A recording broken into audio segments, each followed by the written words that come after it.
ustedes.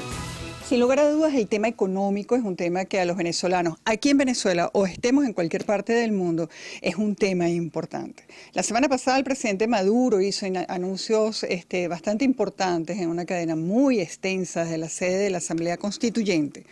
El presidente presentó este jueves en la noche, este pasado jueves, el Plan Constituyente por la Paz y la Prosperidad Económica con fin de potenciar y blindar la economía del país. El primer mandatario anunció incremento de 40% en el salario mínimo y pensiones aplicable a las tablas salariales de los trabajadores. ¿No se puede? No se puede. De los trabajadores públicos, el nuevo ingreso mínimo legal llega a 325.544 bolívares y el inicio de una gran jornada nacional para aplicar un plan de precios máximos acordado a 50 servicios y bienes esenciales. También se presentaron 8 leyes constituyentistas.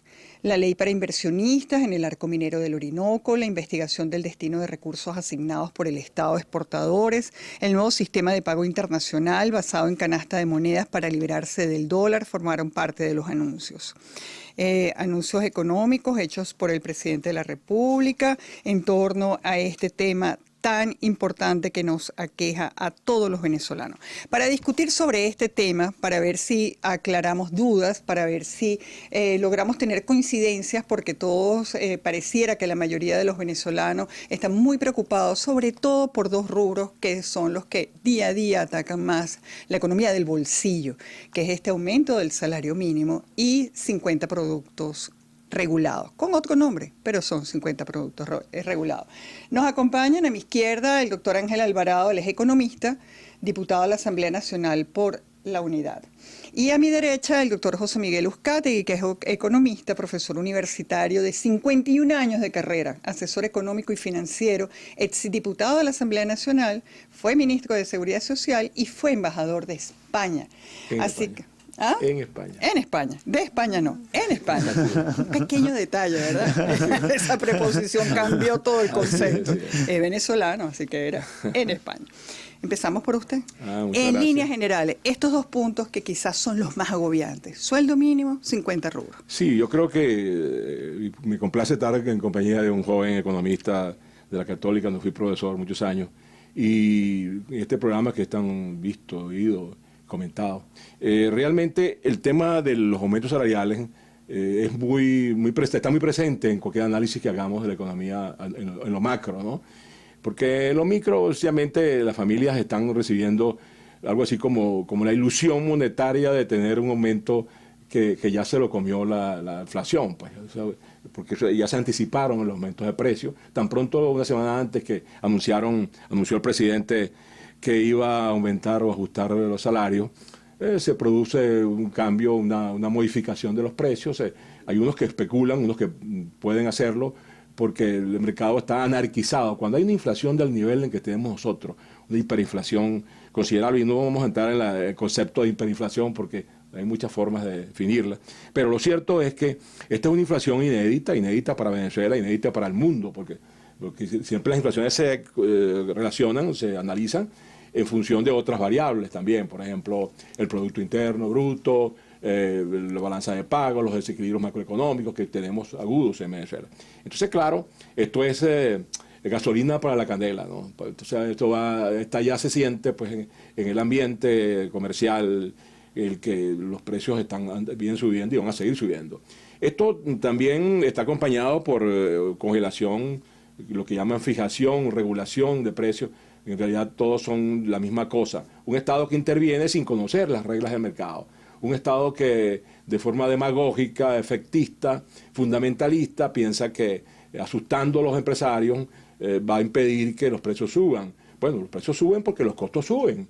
Entonces, ahora lo importante también que hay especulación. Entonces, el hecho de que haya especulación no significa que se va a resolver con prisiones, con intervenciones, con DACASos, con estas cosas que han pasado, que no resolvieron su problema. Entonces, la conclusión que tenemos que hacer es que, desgraciadamente, muchos sentimos como un alivio, como la alegría de Tísico porque subieron los salarios, pero no se traduce de manera estable en crecimiento de la producción, porque hay otras cosas que han sucedido que impiden que haya producción. Si no hay aumento de producción y productividad, no hay forma de controlar la inflación. Vamos a hablar de soluciones después, que es bien importante. ¿Qué hacer? ¿Qué se debería hacer? ¿Tú coincides, Ángel? ¿Tienes algo que Sí, agregar? con el doctor Uzcategui coincido plenamente. Nuevamente estamos en una ilusión monetaria. El presidente Maduro no anunció nada nuevo. Aquí venimos, el presidente Chávez aumentaba salarios cada año, luego cada 6 meses. A medida que fue aumentando la inflación, el presidente Maduro empezó a anunciar aumento de salario cada 3 meses y ahora estamos en cada 2 meses. Y a este ritmo de crecimiento de la inflación iremos a anuncios de incrementos salariales cada mes, cada semana y siempre los salarios van por detrás de los precios. Para muestra un botón, en lo que va de año, la caída de la capacidad de compra del salario del venezolano es más del 50%. Es decir, pues tenemos la mitad de la población ganando sueldo mínimo y ese sueldo ya no alcanza para comprar ni siquiera la cesta de alimentos. Y esto es sumamente grave. Cuando uno ve las estadísticas que muestra la Fundación Cáritas de la Iglesia Católica, tenemos que el rubro, el factor que más está afectando el hambre que hay en los venezolanos es la inflación. La inflación se está comiendo el salario de los venezolanos y también está generando hambre en el país. Y esto es sumamente importante. Actualmente tenemos que 6 de cada 10 niños en Venezuela tiene algún tipo de desnutrición. Tenemos que el 90% de las madres y abuelas se está privando de comer algún alimento para darle comer a sus hijos. Y eso, cuando uno dice, bueno, ¿cuál es el factor más importante de esto? Es la inflación. Así que los anuncios de Maduro están, digamos, se requiere un contexto completo. No puede ser aumento de salario, sino aumento de la productividad, como dice el doctor Uzcategui, sino hay una reforma económica. Y yo quisiera dejar un punto bien importante. No ha habido hambrunas en democracias. Las hambrunas siempre se dan en sistemas autoritarios. ¿Qué quiero decir con esto? Bueno, que en Venezuela un cambio económico, que es lo que todos queremos en Venezuela, requiere fundamentalmente un cambio político.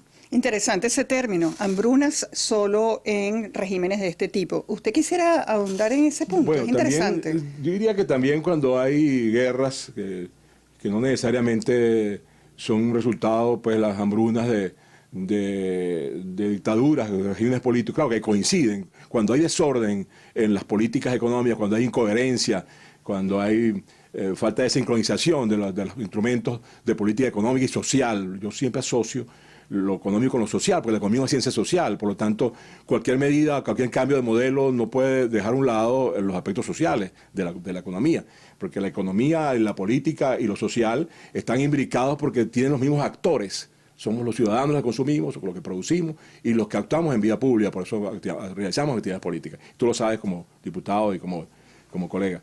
Pero además es importante que tengamos claro que las dictaduras favorecen esa intervención coercitiva, irracional, extemporánea, inoportuna, que produce retroceso en el funcionamiento de la economía. Nosotros tenemos un cuadro que para un estudioso de otros países, cuando yo he tenido que viajar, cuando he estado en el exterior, en misiones y en Ginebra, en España, donde he sido embajador, y la gente me consulta luego, cuando pasan los años, me dice, ¿por qué Venezuela? La Venezuela que conocimos, que tú explicabas en las conferencias que daba afuera, etcétera, ¿por qué es otra Venezuela? Es otra Venezuela porque tenemos un gobierno que perdió la brújula, si es que la tuvo, porque realmente no sabemos qué cosa ha sucedido para que esta gente gobierne de la manera tan irresponsable, ¿no? Porque yo creo que la economía es una disciplina muy seria y que llega a todos los sectores, a toda la población, aparte de que los costos de reconstruir esta economía, la sociedad venezolana, van a ser demasiado elevados. Estas últimas medidas no ayudan en absoluto, porque no se trata de hablar de paz y de hablar de entendimiento y de conversar y de negociación. La mejor negociación es que dejar que los actores realicen su actividad con libertad y que el Estado, como dicen los alemanes sabiamente, tanto Estado como sea necesario y tanto mercado como sea posible. Hay que dejar que se expresen los ciudadanos en el mercado para que funcionen las cosas. Aquí, desgraciadamente, no está pasando eso. Entendemos que la economía es una ciencia, disculpen, que es una ciencia que debe ser estudiada permanentemente. Uno se pregunta, ¿la paz lleva a una buena economía en un país o es una buena economía la que le da paz a una nación? Bueno, tu pregunta es sumamente interesante, ¿no? Yo creo que Venezuela tiene un problema económico desde hace por lo menos 40 años, cuando empezó a tener altas inflaciones, empezó a existir la inflación en Venezuela, los desequilibrios, es un tipo de cambio inestable, ¿no? Y yo creo que gran parte de lo que llevó a Hugo Chávez al poder fue la inestabilidad económica de los años 80, los años 90, con el Viernes Negro y luego con el Caracazo y toda esa inestabilidad que poco a poco, bueno, el mismo presidente Caldera, aquí tenemos un ministro, no tuvo la suerte de buenos precios del petróleo para dar estabilidad al sistema. Ahora bien, más allá de eso, evidentemente Venezuela tiene el gran reto de ser un país viable. Y para que Venezuela sea viable, para que el sistema político sea viable, para que el sistema social sea viable, se requiere un sistema económico que genere prosperidad, fundamental. En este momento Venezuela es un país que es inviable en lo económico y también inviable en lo político e inviable en lo social. Se requiere altas tasas sostenidas de crecimiento económico durante 5 años, una década, 2 décadas, para recuperar los niveles anteriores de riqueza y prosperidad que fueron esa sociedad que conoció el doctor Uzcategui y que muy bien comentaba, de esa PDVSA que iba rumbo a producir 6 millones de barriles de petróleo, de esa economía que no solo era petróleo. Fíjense, el PIB de Venezuela en el año 98 era 5 veces las exportaciones petroleras. Actualmente el PIB de Venezuela es 3 veces las exportaciones petroleras, unas exportaciones que no están en 4 millones de barriles, sino que están en solo 2 millones de barriles con suerte, y eso viene decreciendo. Entonces cuando uno dice, bueno, esta destrucción del salario, esta destrucción de la capacidad de compra del venezolano, ¿dónde lo debemos buscar? Bueno, lo debemos buscar en una empresa petrolera que está destruida, porque esa es la realidad de PDVSA, con unos niveles de corrupción inaceptables, donde los gerentes se agarran la producción, 50.000 barriles de petróleo, lo exportan por su cuenta y no lo reportan a la caja de PDVSA, una PDVSA que el 90% de sus beneficios se va en pago de deuda, porque una empresa completamente endeudada. Hay que recordar que Venezuela es el país más endeudado del mundo. El presidente Chávez multiplicó por 6 la deuda externa venezolana y actualmente pues toda la exportación petrolera se va, el 50% del flujo de caja y 90% de los beneficios se va en pago de esa deuda. Entonces, ese es un primer aspecto de este colapso económico que tenemos en este momento, la destrucción de PDVSA que se mantiene y que no parece haber muestra de rectificación. Y el segundo aspecto es la destrucción de la economía privada, de la iniciativa individual, de esos empresarios pues que han cerrado, han sido expropiados, esas 1.400 empresas expropiadas durante el socialismo, esos 4 millones de hectáreas de tierra confiscadas por el gobierno, y evidentemente mientras no haya garantías, mientras no haya confianza para atraer nuevas inversiones, para atraer esos capitales, para atraer esos empresarios que conocen el mercado, que conocen el campo venezolano, que conocen la industria, mientras esas condiciones no estén de paz, de estabilidad, de confianza y de respeto a los derechos de propiedad y la iniciativa individual, pues aquí en Venezuela no habrá posibilidad de una recuperación económica, que es lo que queremos todos en Venezuela. ¿Qué agregaría usted, doctor Uzcategui? Sí, yo creo que hay que hacer una precisión temporal. Yo creo que cuando hablas de desequilibrios y de inflación de 40 años atrás, creo que hay que precisar algunas cosas, ¿no? En primer lugar, el control de cambios, que es uno de los factores distorsionantes de la economía, se ha dado, ya lleva 14 años, ¿no? Los controles de cambios administrados por el Banco Central, la historia de los controles de cambio, Alvarado, dicen que los controles de cambio, cuando lo administran entes como Cadivi, como Recadi, para hablarte de los anteriores, propenden a la corrupción, ¿no? Cuando los administra el Banco Central, han sido bancos centrales autónomos, bancos centrales no como el que tenemos ahora, que es un apéndice del gobierno, que contribuye a la inflación emitiendo billetes tanto como quiera el gobierno. Y violando la Constitución, como lo sabes tú bien, y violando cuando las transformaciones que hicieron de las leyes para facilitar ese proceso. Pero fíjate, el control de cambio, que va a ser memoria, mira, el control de cambio del 60, cuando Betancur duró 4 años, de 3.35 a 4.50, pues después bajó 4.40, 4.30, cuando en el 71, el primer gobierno de Caldera, cuando se devaluó el dólar en los Estados Unidos, con el gobierno de Nixon en el 71, 2 devaluaciones, y entonces nosotros revaluamos 2 veces el Bolívar para equipararlo, pues es una asimetría al cambio de... Bueno, luego duró 3 años y tanto, y la economía estaba estabilizada, los precios no tan elevados. Luego el control de cambio del 83. Yo en ese entonces era presidente de los economistas, presidente de la Federación de Economistas. Yo era partidario de una evaluación lineal, de pasar de 4.30 a 6, Bueno, establecieron un control de cambio ese año, el año electoral. Hay hechos políticos. Tuvimos una discusión con el presidente Caldera, que él pensaba que una devaluación iba a producir un impacto negativo políticamente en las elecciones de ese año. Él perdió. Sencillamente se produjo un control de cambio, el de Recadi, que se hizo para evitar la hemorragia de dólares que salían, ¿no? Era el Viernes Negro para mí. Estoy entre los pocos economistas que reivindica el Viernes Negro. Nosotros viajábamos 2 o 3 veces al año. Eso no lo va a tener que explicar, ¿verdad? 2 veces. Claro, el problema es que el facilismo de viajar con dólares financiados por el petróleo muy barato. era demasiado barato. Entonces nosotros no podíamos mantener una libertad cambiaria sin racionalidad. Teníamos que buscar racionalidad.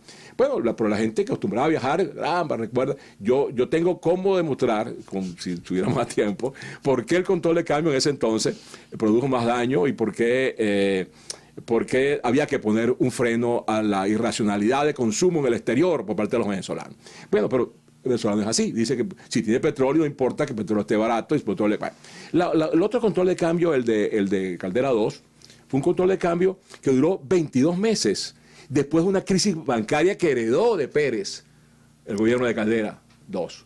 Bueno, y entonces duró 22 meses. El Banco Central, estábamos produciendo 3 millones de barriles diarios. La proyección, como dices tú, no era tanto como 6, pero sí había una proyección cercana, 5, 6 millones, si hubieran continuado las políticas. Bueno, en ese periodo, 20 años atrás, 40 años atrás, la inflación más alta fue de 2 dígitos, 55%.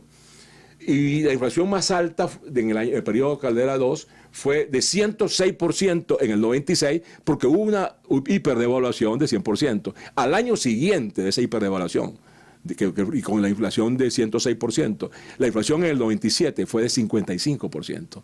Lo que tú veas que sí era posible pasar un año difícil y volvieron a subir los precios, pero se deprimieron los precios internacionales en el 98 y te sabes el cuento. Entonces la conclusión de todo esto es que nosotros necesitamos tener claro que debemos administrar las instituciones que por tradición, por experiencia de otros países y la propia, les corresponde velar por la estabilidad de precios y por el valor interno y externo de la proteger el valor interno y externo de la moneda, como dice la Constitución, en los artículos 318, 29 y 20 de la Constitución. Entonces mi conclusión pues es que sencillamente no quiere decir, yo no soy partidario, no creo que todo tiempo pasado fue mejor, por tampoco creo que todo tiempo pasado fue peor. Si comparamos las condiciones de vida, la calidad de vida de la población antes del 98, la propia industria petrolera funcionaba con 30.000 personas. Hoy hay 150.000 personas. Y acaban de anunciar ayer que bajaron 3.000 personas la nómina. Habría que ver, porque tú sabes que eso es una caja negra, la contabilidad y la información de PDVSA, ¿no? Entonces de ahí salen los que van a las marchas, los CLAP, los fondos, que no le dan transparencia al sistema fiscal, y la parafiscalidad que funciona a través de PDVSA nos está complicando la vida. Hoy día no tenemos claro cuánto debemos, el pasivo no lo conocemos porque no nos informan. Tú vas a tener la oportunidad de ver el presupuesto 2018, si no viste el de 2017. ¿En qué país del mundo serio puede aprobarse un presupuesto por la Sala Constitucional o por el Tribunal Supremo de Justicia o por el gobierno? Los presupuestos se aprueban por los legislativos y ahora está este mamotreto de legislación que estamos recibiendo de una constituyente que no tiene base constitucional, base legal y que está conduciendo al país a niveles realmente inimaginables. Eso que usted explica de los controles de cambio, también he explicado además, tiene que ver también con este anuncio de estos 50 nuevos productos regulados que dicen concertados. Es una cuestión de semántica, ¿no? Aquí el cambio de palabras al gobierno y al chavismo les encanta. Estos 50 productos, ¿por qué la gente está tan angustiada? ¿Por qué la gente en las calles está diciendo, en las colas de los mercados, ahora vamos a tener, no ahora 10 productos que hay que hacerles colas, sino a 50? ¿Por qué? Bueno, mira, cuando la semana pasada la Asamblea Nacional presentó el índice de inflación del mes de agosto, que se ubica en 33,8%. Cuando uno revisa los rubros, tenemos que la inflación de alimentos es de más del 50%. Según la definición de más o menos estándar de hiperinflación, una inflación de 50% es hiperinflación. Es decir, pues ya en alimentos estamos en proceso hiperinflacionario. Esto quiere decir que si uno proyecta esa inflación de 50% durante un año, tenemos una inflación de alimentos de 12.000%. Y eso es lo que está viendo el presidente Maduro, que se le fue de las manos por completo, todo por más controles que hay. Mientras siguen asignando supuestamente dólares a 10 para la importación de alimentos, mientras tienen unos generales caraotas, generales arroz, que supuestamente controlan toda la cadena alimenticia de estos rubros, pues evidentemente nada de eso ha funcionado, tanto que Jesús Faría, un jerarca de esta nomenclatura socialista, ha señalado claramente pues que los controles no funcionan. Así que el presidente lo que está demostrando es el reconocimiento de su propia incapacidad, ahora llamando concertación de precios, pero es más de lo mismo, el mismo control, como dicen, el mismo museo con diferente cachimba. O sea, aquí no hay ningún cambio, por eso decía que no había ningún cambio en cuanto a política económica. Hay una cosa que nombraba el doctor Uzcategui que es bastante importante, que es el tema de que nosotros no conocimos en la Comisión de Finanzas el año pasado el presupuesto nacional 2017 ni la ley de endeudamiento 2017. ¿Esto qué implica? Bueno, que hubo por el presidente Maduro una violación importante de la Constitución y por tanto él se bloqueó internacionalmente en los mercados financieros internacionales, ya que a él no enviar y no estar autorizado por la Asamblea Nacional ni para ejecutar el presupuesto en bolívares ni para endeudarse en dólares, él mismo se bloqueó. Ese es un primer punto.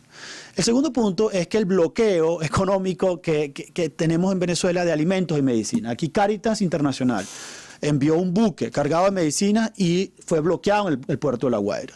Aquí tenemos que la Unión Europea ha tratado de enviar medicinas y lo bloquea el gobierno. Entonces, el gobierno Maduro se autobloqueó financieramente al no enviar el presupuesto, el endeudamiento y al bloquear el ingreso de medicina a través de y de alimentos a través de un canal humanitario, y esto es bastante importante. Y el otro aspecto, que es que el presidente Maduro ha aumentado los despachos petroleros en el último trimestre de Estados Unidos y ha aumentado la importación de diluyentes de los Estados Unidos. Es decir, no hay un bloqueo. Ahora bien, parece, con todo el tema de las rupias, estarse preparando para abandonar el mercado de petrolero americano y empezar a pensar en otros mercados que son inviables, porque, digamos, un despacho al Golfo de México tarda 5 días, un despacho a Rusia tarda 55 días, un despacho a la India tarda también 55 días. Estamos hablando de mes y medio con uunos costos de flete que va a asumir PDVSA, con lo cual hay una pérdida a la ganancia de alrededor del 30%. Es decir, aquí tenemos un presidente que solito se ha autobloqueado, no respetando la Constitución.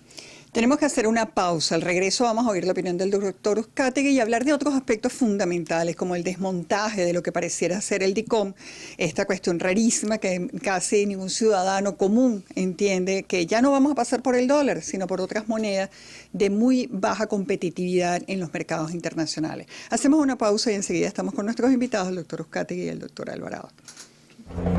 En breve continúa A Tiempo, con Eduardo Rodríguez Yoliti y Sonciré Luna da Costa.